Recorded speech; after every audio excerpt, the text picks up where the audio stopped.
My name is Per Girestrand. I'm the co-founder and CEO of DIRO. I'm from Sweden originally, but as you can maybe tell on my accent, but I've been in the US for almost 20 years. My ticket over was actually with Deloitte and then ended up in New York. So I've been in New York for almost 20 years. We actually spent the first 2 years really building the platform. So we have a bank account verification platform. So it took a lot of time to first actually build a solution. It was very hard to kind of start with an MVP. We had to go through all the ISO and SOC 2 compliance to making sure we had a very robust solution. So it's very hard to kind of run those MVPs unless you have all the tech actually built out.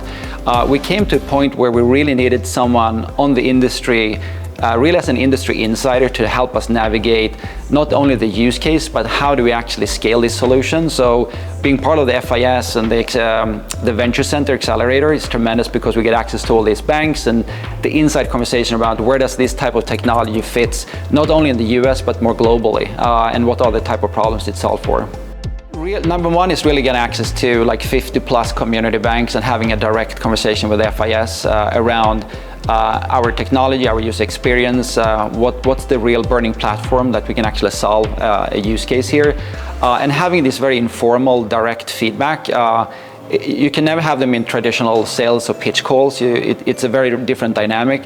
So having a safe place to test your technology, your value proposition, and run demos to see how you constantly can kind of improve the product and the product roadmap and making those kind of decisions.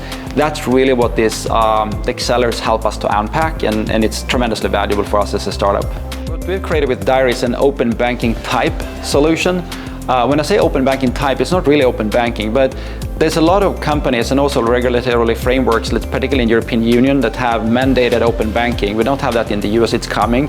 There's no clear open banking type solution for enterprise data. So if you want to verify your corporate bank accounts, particularly when it comes to international, that process today is mostly manual. It's emails, and then it's normally attached to a bank letter saying that this is my bank account, and it verifies my bank account ownership. The receiving end basically take the face value. There's no way you can actually verify that this particular bank account belongs to a certain enterprise. That's what we're solving for. So we came up with a solution where, as long as we have the user consent from an enterprise to log into any of their third-party banks globally, we can in real time verify bank account ownership or anything that lives behind password login.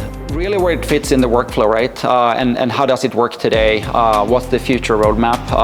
So we're constantly trying to figure out, is this more of a lending use case? Is this more vendor onboarding? Is more merchant onboarding? But what has really come clear to us, it's really a KYB, know your business use case. KYB international is something that is very manual today. It's high risk by default. If you do an international or cross-border transaction by default, that's a high-risk transaction. And that's where we think we have the home for this technology, and it's highly incentivized before those payments happen. So vendor onboarding, merchant onboarding, or anything considered high-risk transaction international, that's where we belong. Only 16 people are on our team. And we try to kind of just do very, very short sprints on innovation and making sure that we quickly take the learning from the customers that we have and that we talk to evolve the product roadmap. So once you fit that early product market fit, everything that we're building is basically based on client feedback. A little bit ingredients as of what we think is the future, but mostly it's just listen to feedback and build a faster, more beautiful, more frictionless product. And that's what I love about the startup, that you can be so fast and nimble.